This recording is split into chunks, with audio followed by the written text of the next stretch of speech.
कि वह रूप तथा वस्त्रभूषणों में किसी से कम है, बल्कि इसीलिए कि अभी उसे लज्जा आती है। वह मुझे किसी बहाने से बार बार पर्दे के निकट बुलाते, जिसमें उनके मित्र मेरी सुंदरता और वस्त्रभूषण देख लें। अंत में कुछ दिन बाद मेरी झिझक गायब हो गई। इलाहाबाद आने के पूरे 2 वर्ष बाद मैं बाबूजी के साथ बिना पर्दे के सैर करने लगी। सैर के बाद टेनिस की नौबत आई। अंत में मैंने क्लब में जाकर दम लिया। पहले यह टेनिस और क्लब मुझे तमाशा सा मालूम होता था, मानो वे लोग व्यायाम के लिए नहीं बल्कि फैशन के लिए टेनिस खेलने आते थे। वे कभी न भूलते थे कि हम टेनिस खेल रहे हैं।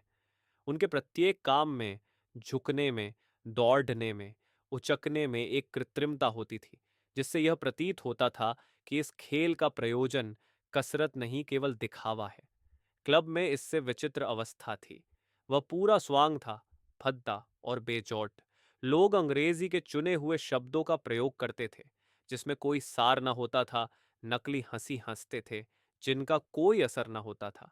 स्त्रियों की वह फूहद्दा निर्लज्जता और पुरुषों की वह भाव शून्य स्त्री पूजा मुझे भी न भाती थी। चारों ओर अंग्रेजी चालढाल की हास्यजनक नकल थी, परंतु क्रमशः मैं भी वह रंग पकड़ने और उन्हीं का अनुकरण करने लगी। अब मुझे अनुभव हुआ कि इस प्रदर्शन लोलुपता में कितनी शक्ति है। मैं अब नित्य नए श्रृंगार करती, नित्य नया रूप भरती, केवल इसलिए कि क्लब में सबकी आंखों में चुप जाऊं। अब मुझे बाबूजी के सेवा सत्कार से अधिक अपने बनाव श्रृंगार की धुन रहती थी। यहां तक कि यह शौक एक नशा सा बन गया। इतना ही नहीं, लोगों से अपने सौंदर्य की प्रशंसा सुनकर मुझे एक अभिमान मिश्रित आनंद का अनुभव होने लगा। मेरी लज्जाशीलता की सीमाएं विस्तृत हो गईं। वह दृष्टिपात जो कभी मेरे शरीर के प्रत्येक रोए को खड़ेदृढ़ कर देता, और वह हास्य कटाक्ष जो कभी मुझे विष खा लेने को प्रस्तुत कर देता, उनसे अब मुझे एक उन्मादपूर्ण हर्ष होता था। परंतु जब कभी मैं अपनी अवस्था पर आंतरिक दृष्टि डालती, तो मुझे बड्डी घबराहट होती थी। यह नाव किस घाट लगेगी?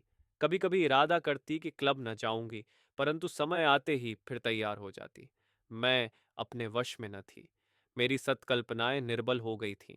2 वर्ष और बीत गए और अब बाबूजी के स्वभाव में एक विचित्र परिवर्तन होने लगा। वह उदास और चिंतित रहने लगे।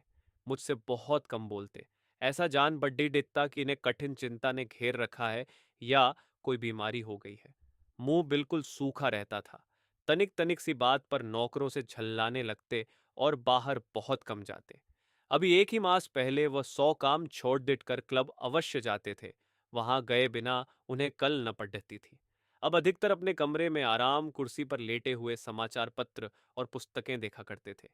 मेरी समझ में ना आता कि बात क्या है। एक दिन उन्हें बद्दे जोर का बुखार आया। दिन भर बेहोश रहे, परंतु मुझे उनके पास बैठने में अंकुश सा लगता था। मेरा जी एक उपन्यास में लगा हुआ था। उनके पास जाती थी और पल भर में फिर लौट आती। टेनिस का समय आया तो दुविधा में पड़ी डीडीएच गई कि जाऊं या ना जाऊं। देर तक मन में यह संग्राम होता रहा। अंत को मैंने यही निर्णय किया कि मेरे यहाँ रहने से वह कुछ अच्छे तो हो नहीं जाएंगे। इससे मेरा यहाँ बैठा रहना बिल्कुल निरर्थक है। मैंने बढ़िया वस्त्र पहने और रैकेट लेकर क्लब घर जा पहुंची। वहां मैंने मिसेस दास और मिसेस बागची से बाबूजी की दशा बतलाई और सजल नेत्र चुपचाप बैठी रही। जब सब लोग कोर्ट में जाने लगे और मिस्टर दास ने मुझसे चलने को कहा, तो मैं ठंडी आह भरकर कोर्ट में जा पहुंची और खेलने लगी। आज से 3 वर्ष पूर्व बाबूजी को इसी प्रकार बुखार आ गया था। मैं रात भर उन्हें पंखा झलती रही थी। हृदय व्याकुल था और यही चाहता था कि इनके बदले मुझे बुखार आ जाए, परंतु वह उठ बैठे। पर अब हृदय तो स्नेह शून्य हो गया था, दिखावा अधिक था। अकेले रोने की मुझ में क्षमता न रह गई थी। मैं सदैव की भांति रात को 9 बजे लौटी। बाबूजी का जी कुछ अच्छा जान पड़ा। उन्होंने मुझे केवल दबी दृष्टि से देखा और करवट बदल ली। परंतु मैं लेटी तो मेरा हृदय मुझे अपनी स्वार्थप्रता और प्रमोदासक्ति पर धिक्कारता। मैं अब अंग्रेजी उपन्यासों को समझने लगी। हमारी बातचीत अधिक उत्कृष्ट और आलोचनात्मक होती थी। हमारा सभ्यता का आदर्श अब बहुत ही उच्च हो गया। हमको अब अपनी मित्र मंडली से बाहर दूसरों से मिलने जुलने में संकोच होता था।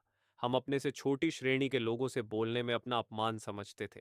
नौकरों को अपना नौकर समझते थे, और बस हमको उनके निजी मामलों से कुछ मतलब न था।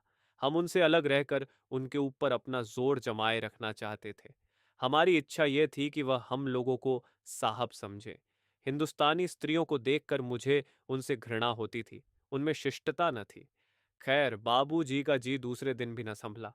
मैं क्लब न गई, परंतु जब लगातार 3 दिन तक उन्हें बुखार आता गया और मिसेज दास ने बार बार एक नर्स बुलाने का आदेश किया, तो मैं सहमत हो गई।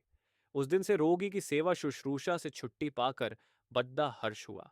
यद्यपि 2 दिन मैं क्लब न गई थी, परंतु मेरा जीव वहीं लगा रहता था, बल्कि अपने भीरुतापूर्ण त्याग पर क्रोध भी आता था। एक दिन तीसरे पहर में कुर्सी पर लेटी हुई अंग्रेजी पुस्तक पियारेच रही थी। अचानक मन में यह विचार उठा कि बाबूजी का बुखार असाध्य हो जाए तो। पर इस विचार से लेश मात्र भी दुख न हुआ। मैं इस शोकमय कल्पना का मन ही मन आनंद उठाने लगी। मिसेज दास, मिसेज नायद्दू, मिसेज श्रीवास्तव, मिस खरे, मिसेज शर्गा अवश्य ही मातम पुरसी करने आवेंगी। उन्हें देखते ही मैं सजल नेत्र हो उठूंगी और कहूंगी, बहनों, मैं लुट गई, हाय मैं लुट गई। अब मेरा जीवन अंधेरी रात के भयावह वन या श्मशान के दीपक के समान है, परंतु मेरी अवस्था पर दुख न प्रकट